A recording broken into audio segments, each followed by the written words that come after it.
एक बार एक बिजनेसमैन एक छोटे से गांव में जाता है और वह यह सोचकर उस गांव में जाता है कि वहां जाकर वह बहुत बड़ी फैक्ट्री लगाएगा। ऐसा सोचकर वह बिजनेसमैन गांव की तरफ बढ़ चलता है, लेकिन गांव तक जाने के लिए रास्ते में एक नदी को भी पार करना होता है, क्योंकि अगर वह सीधा सड़क के रास्ते घूम कर जाएगा तो उसे जाने में तकरीबन 10 घंटे लग सकते हैं, लेकिन अगर वह नदी पार करके उस गांव तक पहुंचेगा तो उसे तकरीबन आधा घंटा ही लगेगा।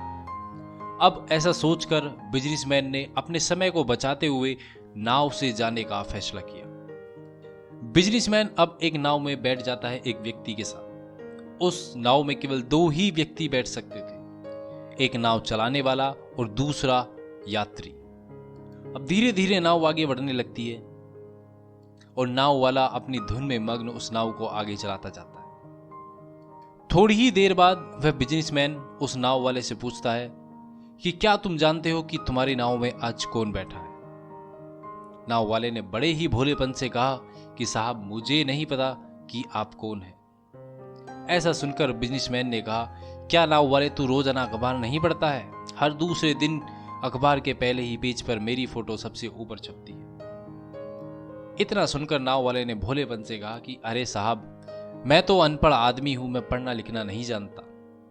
जब मैं 7 साल का था तो मेरे पिताजी गुजर गए और मैं अपने परिवार का ध्यान रखने लगा और बचपन में ही मेरा स्कूल भी छूट गया। अब यह सुनकर बिजनेसमैन ने नाव वाले का मजाक उड़ाते हुए कहा कि तुझे पढ़ना लिखना भी नहीं आता तो तेरी ऐसी जिंदगी का क्या ही फायदा है। इतना सुनकर नाव वाले को बुरा लगने लगा, लेकिन उसने उस समय उस बिजनेसमैन को कुछ नहीं कहा। अब थोड़ी देर बात करते करते बिजनेसमैन ने फिर उस नाव वाले से कहा कि यह जो जमीन है तुम्हारे गांव में, इसमें मैं एक बड़ी फैक्ट्री लगाने वाला हूं, जहां पर मिनरल वाटर की बोतलें सप्लाई करूंगा बड़े बड़े शहरों में। लेकिन उस नाव वाले को बिजनेसमैन की बातें बिल्कुल भी समझ नहीं आई। उसने नाव वाले ने फिर बिजनेसमैन से कहा कि साहब, आप यहां पर किस चीज की फैक्ट्री लगाना चाहते हैं? अब बिजनेसमैन को गुस्सा आ गया। उसने कहा कि यहां पर मैं पानी की बोतलें बनेंगी जो तेरे गांव में नहीं बिकती हैं और बड़े बड़े शहरों में वो बोतलें बहुत ज्यादा मात्रा में बिकती हैं। इतना सुनकर नाव वाले ने फिर कहा, अरे साहब, मुझे कहां ही पता होगा, क्योंकि मैं इस गांव से कभी बाहर निकला ही नहीं हूं।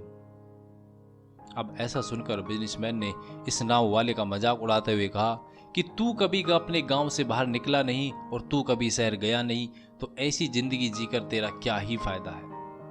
अब इतनी बातें सुनकर उस नाव वाले का ध्यान बिजनेसमैन की तरफ से और नाव की तरफ से हट गया। अब वह ये सोचने लगा कि तेरी इस जिंदगी का क्या ही फायदा है। अब यह सोचते सोचते उसका ध्यान पूरी तरह नाव से हट गया और नाव एक बड़ी चट्टान से जा टकराई।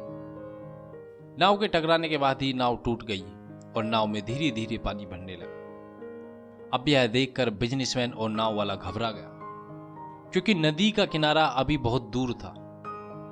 अब यह देखकर उस नाव वाले को समझ में आ गया कि नाव को बचाने का अब कोई भी रास्ता नहीं है।